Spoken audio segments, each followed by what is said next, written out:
Hello, I'm Christine, the creator of Aging with Ability. Today is the first video discussing what Aging with Ability is and why it might be a good resource for you. So first of all, I'm a physical therapist. I work in home health, which means I visit people in their homes and do my treatments there, and that's because they're considered homebound, which means their mobility limitations or other disease limitations require them to be at home, and they can only leave for things like doctor's appointments and things like that. So it's a certain population within the older adult population, which is anyone over the age of 65.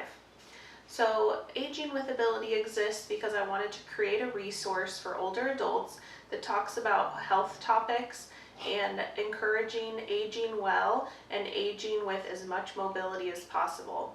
So as a physical therapist, I have a health education background, obviously, and my main focus is exercise and maintaining mobility, falls prevention, things like that across the lifespan. But I really focus on older adults because there's so many disease prevalence and lack of health knowledge that I see in the population that I work with, that I wanted to create something outside of my daily job to provide resources for those topics.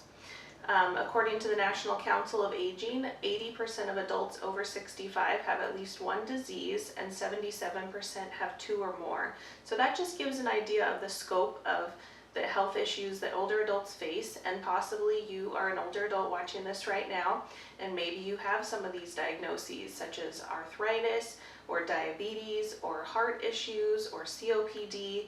And those are things that I see on a daily basis, and because I have the privilege of spending approximately 2 hours a week with each one of my patients or clients, however you want to put it, I get to tell them more about their diagnoses than the doctor who gave them the diagnosis and spent maybe 15 minutes with them.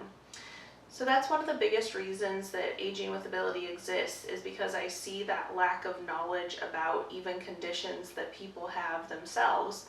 And of course the internet is full of information about every disease, and you can get easily lost in the shuffle, and finding good information can be difficult. So you want to know your sources. So that's again why I feel like I'm an appropriate resource for people, because I deal with these things on a daily basis and I have a background in healthcare knowledge and a degree in physical therapy.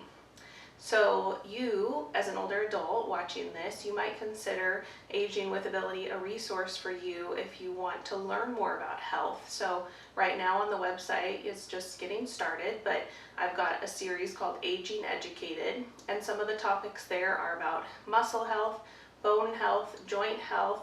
I'm going to talk about cardiac health. There's a post about hydration and sleep. So those are just an idea of some of the topics I'm covering, and those are all specific to older adults, but also give some basic information on anatomy and physiology. If you know how things are supposed to normally work, you're better educated when you go into that doctor's visit and talk about a dysfunction. So say your joints, as far as what parts are involved in a joint. People don't know that there's fluid in your joint that helps lubricate them.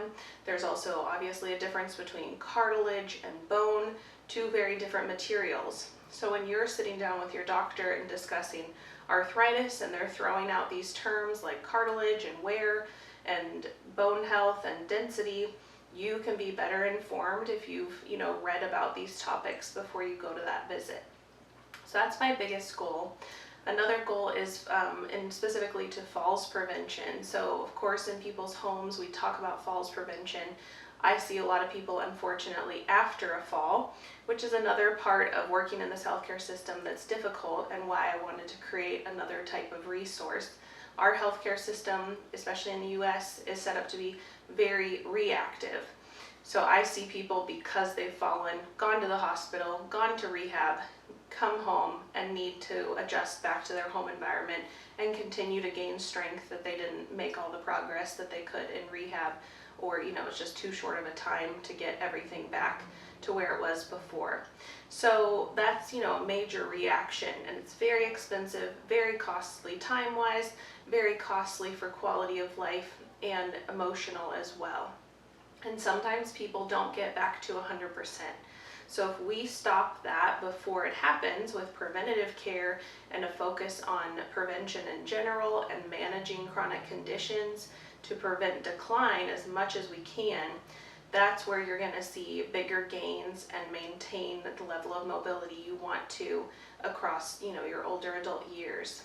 So that's really where my passion is, and that's why I created this, because working within the healthcare system, you see a certain population, I get to work with them, and it's great, but also there's that preventative care that's really missing. Preventing a second fall after someone has had a first is helpful, but preventing that first fall would be ideal. So I hope that helps explain what aging with ability is, and definitely if you're an older adult or a caregiver for an older adult, or even a family member, that wants to help them learn a little bit more about their health conditions or how different health professionals can help them. That's another resource I want to provide, is educating people on different roles within their healthcare team and who they should talk to about which issues. So that, the healthcare system can be really tricky to navigate, and trying to age with health and age with mobility is so important, and that's what I want to be here for. So thank you for joining me today for this video, and I hope that you check out the website, and there's the free resource like the falls prevention safety checklist I have right now. And also you can email me at Christine@agingwithability.com, and I'd love to hear from you, and thanks again. Bye.